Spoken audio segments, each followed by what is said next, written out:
इस वीडियो में मैं पढ़ाने वाला हूँ ट्रांसलेशन। ट्रांसलेशन मतलब क्या होता है। देखो, आरएनए से यह 5 prime to 3 prime RNA, mRNA, messenger RNA, इससे अगर अमाइनो एसिड चेन बनते हैं,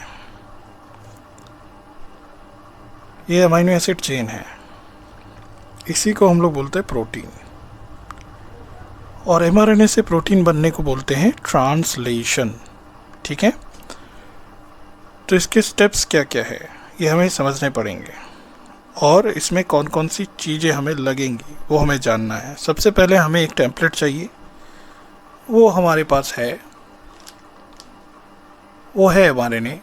ठीक है, ये तो है। इस एमआरएनए के ऊपर बहुत सारे सीक्वेंस बैठे रहते हैं, इसको हम लोग बोलते हैं जेनेटिक कोड। तो जेनेटिक कोड को पढ़ने के लिए हमें चाहिए टीआरएनए, फिर टीआरएनए लेकर आएगा अमाइनो एसिड, उसको जोड़ना भी पड़ेगा, तो उसके लिए हमें चाहिए यहाँ पे राइबोसोम। तो सबसे पहले कैसे होता है ये प्रोसेस वो समझना है। इस प्रोसेस के स्टार्टिंग पॉइंट को हम लोग क्या बोलेंगे, इनिशिएशन। तो हमें देखना है कि ये प्रोसेस स्टार्ट कैसे होता है। इनिशिएशन के क्या क्या स्टेप्स होते हैं।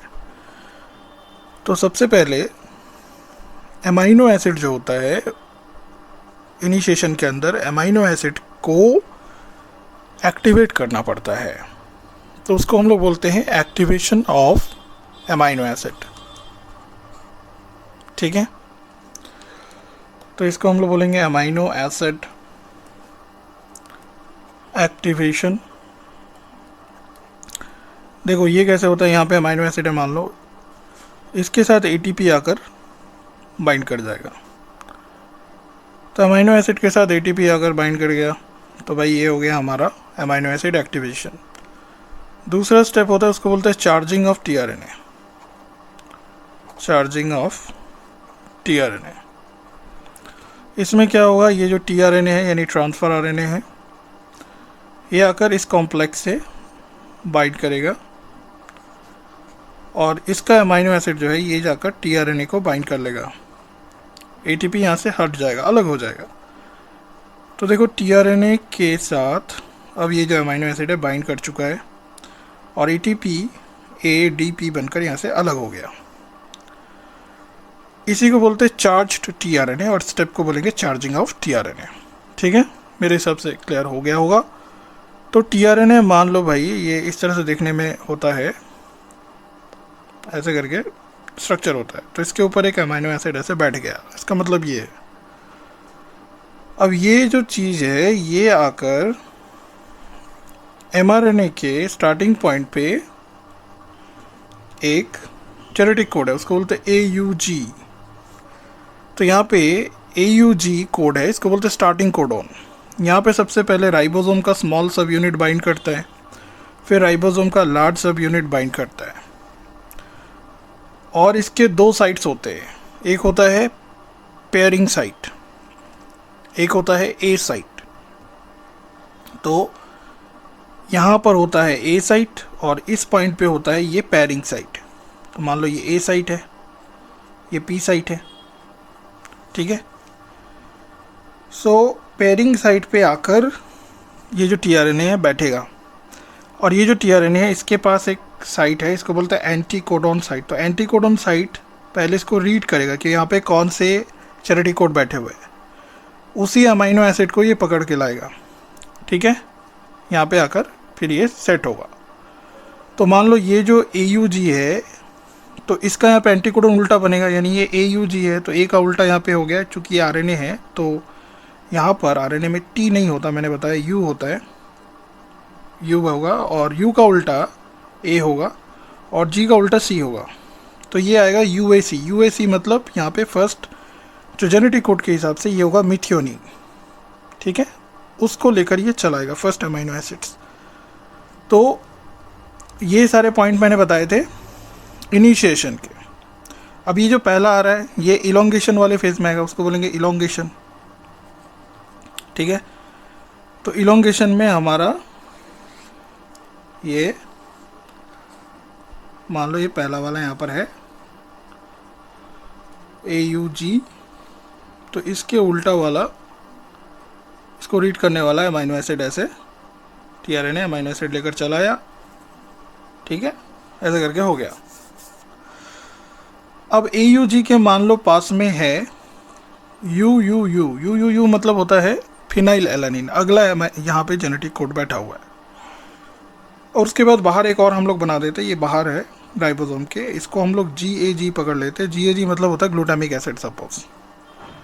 तो यहाँ पर अब दूसरा वाला tRNA आने वाला है, तो ये है हमारा अमाइनो एसिड नंबर 1 और ये होगा यहाँ पर अमाइनो एसिड नंबर 2।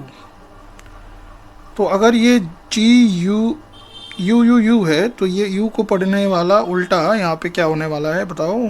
तो यहाँ पे होने वाला है U का उल्टा होता है, U मतलब यहाँ पे T होना चाहिए तो इसका उल्टा A होगा, तो ये A होगा।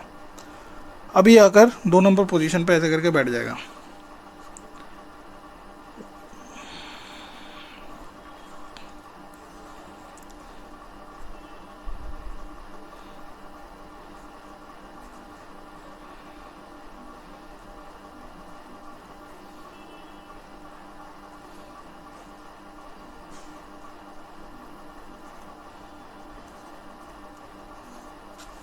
तो देखो 1 नंबर वाला, ये 2 नंबर वाला, ये है P साइट, ये है A साइट। अब ये क्या होगा, ये जो हमारा पहला tRNA है tRNA 1, ये यहाँ से निकल जाएगा, अपना अमाइनो एसिड इसको दे देगा और इनके बीच बॉन्डिंग बन जानी है, ठीक है। तो ये जो tRNA 1 है ये भाई गया, यहाँ से चला जाएगा और यहाँ पे एंट्री होगी एक एंजाइम की जो इन दोनों के बॉन्ड को जोड़ेगा, उसका नाम होता है पेप्टिडाइल सिंथेस एंजाइम, ठीक है, पेप्टिडाइल सिंथेस एंजाइम, ये नाम याद रखना है। तो पेप्टिडाइल सिंथेस एंजाइम इन दोनों को जोड़ने का काम करेगा, ठीक है।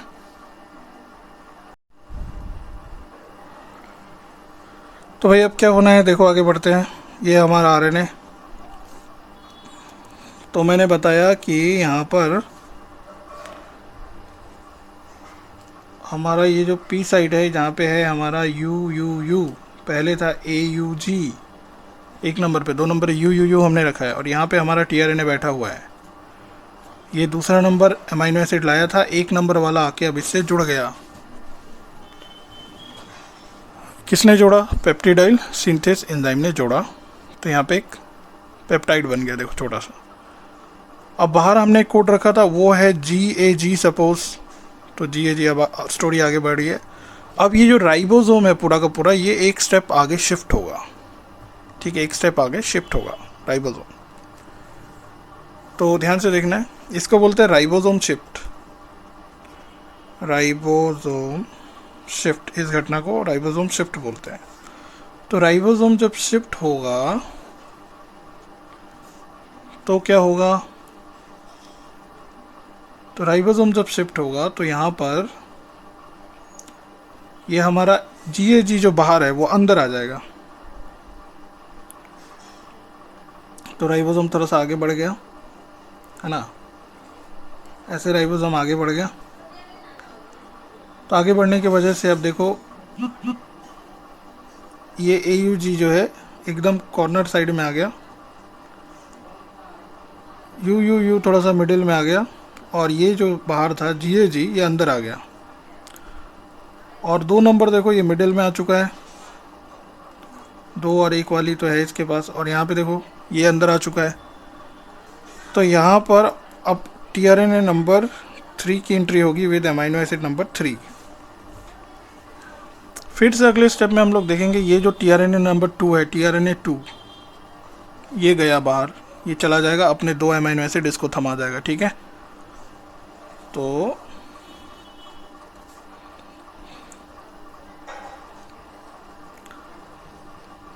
तो भाई अब ये एक बचा, tRNA 1 ही बचेगा। अब यहाँ पे GAG बचेगा, GAG है, और यहाँ पे 3 नंबर, 2 नंबर और 1 नंबर। इस तरह से देखो चेन आगे बढ़ गया, थोड़ा सा आगे बढ़ा, मतलब चेन का लेंथ बढ़ा थोड़ा सा। फिर से राइबोसोम शिफ्ट होना है, अब ये प्रोसेस चलते जाना है, ठीक है।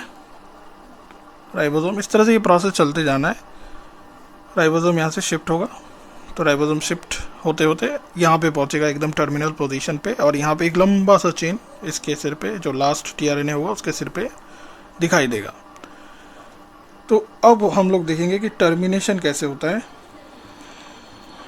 तो यहाँ पे हम लोग देखेंगे कि भाई ये हमारा जो राइबोसोम है वो एकदम लास्ट में पहुँच गया, और यहाँ पर जो आखिरी टीआरएनए है उसके सिर पे बहुत लंबा एक चेन प्रोटीन का बन चुका है, अमीनो एसिड चेन यानी कि प्रोटीन बन चुका है। पर लास्ट में यहाँ पर एक जेनेटिक कोड आएगा, वो होगा UAA सपोज, और UAA हमें पता है ये होता है स्टॉप कोडोन। तो जैसे ही स्टॉप कोडोन आएगा ये प्रोसेस स्टॉप हो जाना है, और यहाँ पे एक फैक्टर काम करता है, उस फैक्टर को बोलते हैं रिलीजिंग फैक्टर या रिलीज फैक्टर। तो ये RF रिलीजिंग फैक्टर आएगा, रिलीजिंग फैक्टर इस पॉइंट पे बाइंड करेगा और ये इस बॉन्ड को तोड़ देगा जो टीआरएनए और प्रोटीन के बीच है। तो ऐसा करने से ये जो प्रोटीन है हमारे ये अलग हो जाते हैं और हमें प्रोटीन मिल जाता है। ठीक है, तो ये था टोटल प्रोसेस ट्रांसलेशन का।